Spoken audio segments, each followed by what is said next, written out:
What's up, YouTube? This is Eddie from Team Family Fun, aka Scrub Locals, and I'm going to be doing a deck profile on Lightsworn Rulers, which I took to a much more competitive Locals and did decently, even though I played Hat 3 times out of 4 rounds. And I'm holding the camera because we don't have a tripod yet. Yes. Because Frank destroyed it. So, I have this mildly high rarity. I'm getting there. Obviously not max rarity because that's expensive, so we're going to go into the deck profile. We play a triple JD because it's an alright monster. its effect, I don't know, it's pretty balanced. I don't know. I might cut it down to 2.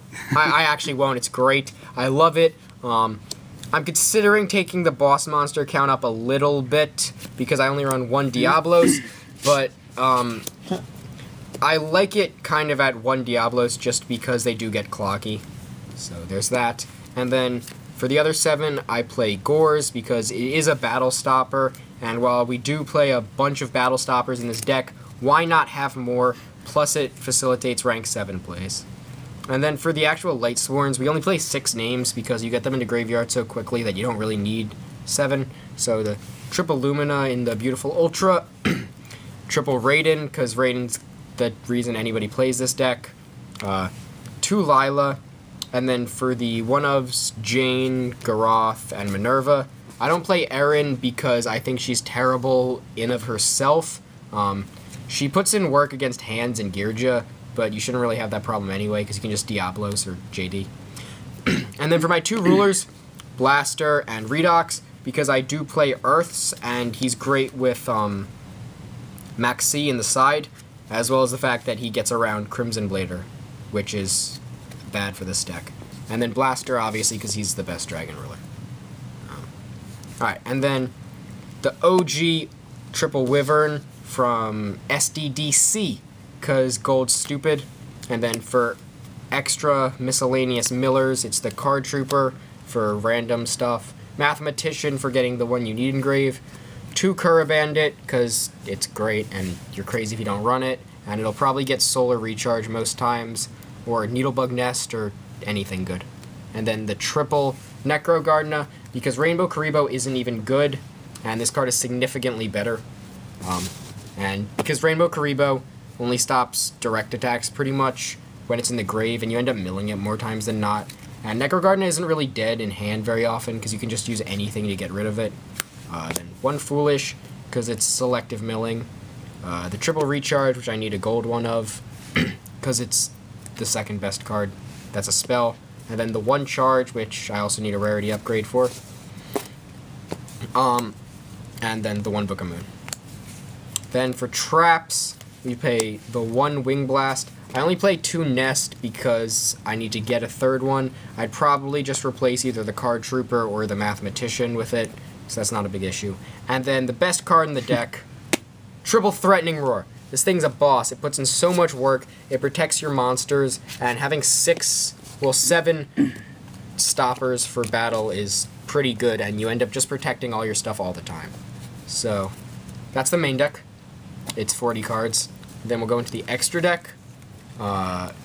It's kind of a budget extra deck. It's missing pretty much 2 cards, and that's really it. I don't know. I don't play the staple rank 4s because you barely ever make them anyway. 1 Colossal Fighter for getting around Felgrands. Crimson Blader for the mirror or anything that plays high levels. Scrap Dragon Stardust. Stardust is probably the best 8 you can make.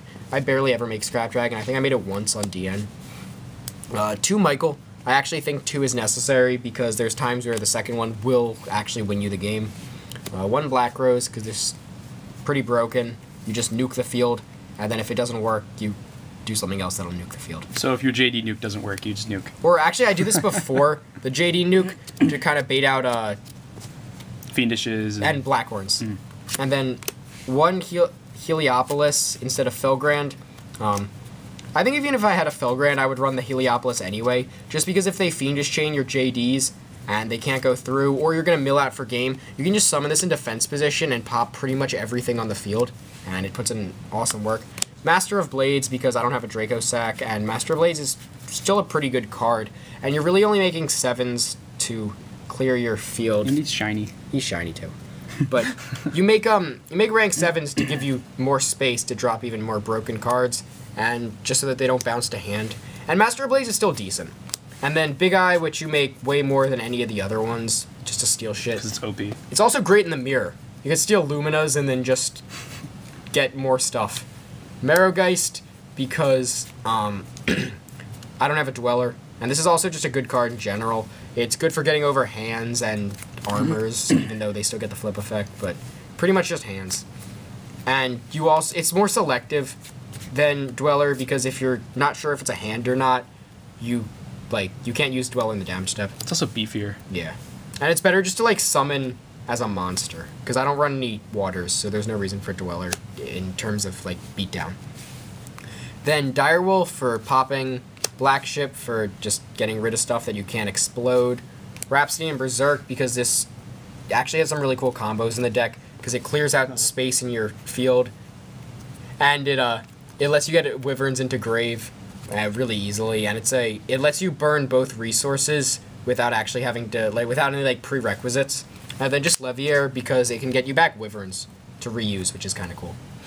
And then the side deck. Some really weird text in this. This is an amazing card. 2 Chaos Hunter. Secret rare. Secret rare. It's like $1.50, and it reads, when your opponent special summons a monster, discard 1 card and special summon this card from your hand. Your opponent cannot remove cards from play. So it destroys Bujin, the Mirror, Infernity, and Madolche. And it's kind of like an Iron Wall just for, well, it's not kind of like, it's literally an Iron Wall on legs for your opponent. And it's pretty good. It's also a 7, which is, like, if it wasn't a 7 or a 4, I wouldn't run it. But because it's a 7, you can make rank 7 plays with it, and it's not dead. And the only out to it is, like, Fiendish or a Breakthrough skill, which is pretty useless, because it's still also a 2500 beater. And then 2 Max C, because it also helps with Redox, and it's pretty much needed. And 2 Valor, because it's also a name for Diablos, and you can just negate stuff. It's good against Hat. And the Mirror. And the Mirror. Because, like, they go for Lumina, or, like, JD to nuke, and while JD is still a 3000 beater, it's better than losing everything on your field. And they don't mill, which is good. Yeah. Well, yeah, according to the new rules now, Valor's going to be a lot better. No, they still don't mill because it's mandatory, so they can't pass priority to you. That too. But yeah, it's also good. It's a better card now because it beats Yamato with the new rules. Woo. Triple Space. I was citing this against Hat, but Ryan from Team Family Fun was like, "Bro, don't do that. You don't need to." So it's pretty much just for Bujins, Fire Fist, or anything that you see making a lot of Floodgate cards like Evil Swarm, but you pretty much lose to that anyway. 2 Crossout for Hat, Yugioh, Hat again, and Yugioh again. And Shadal's when it happens. Yeah, and Shadal's, so copping these in Super if I can. 2 Decree for Hat, anything that runs back row. It's just because everyone cites Light Mirror. So. Yeah, pretty much anything that runs back row, honestly, and macro. That's annoying. And then 2 and the band plays on, because Vanities are terrible in this deck, because you just mill your deck, and then the Vanities is gone before your turn even ends. And you really don't ever summon anything at the same level. Like, you can go Lumina into Raiden, and it keeps it there, and then you can make a 7, and it's still there. And then Gyara's just sitting there like, well, I flipped armor, and I can't do anything. Gives it a control aspect. Yeah, it's like, but, I mean, the side deck is kind of weird, other than the monsters, because you end up milling a large portion of them anyway. I mean, like, the side deck is personal preference anyway. Yeah, because it's really just select. Like, the thing that goes off the most, honestly, is the stuff that you run 3 ofs, like the Space, and I always find myself opening up with Valor, strangely. But that's good. Yeah. That's the deck. It has a pretty good success rate. I think it actually doesn't brick that much, and it's relatively consistent, and I like it. It's also cheap. It's... Okay, it is cheap, but this deck version of it is not that cheap. The Needlebugs and the Wyverns going up in price really made it expensive. The core is cheap. The core is cheap, and then the make this deck not just a structure deck makes it go up in price. So it gets a lot of hate for being sacky, which it is, and not skill-based, which it also is. But it has some cool plays that you can do. I like the deck in general, though. So that's the video.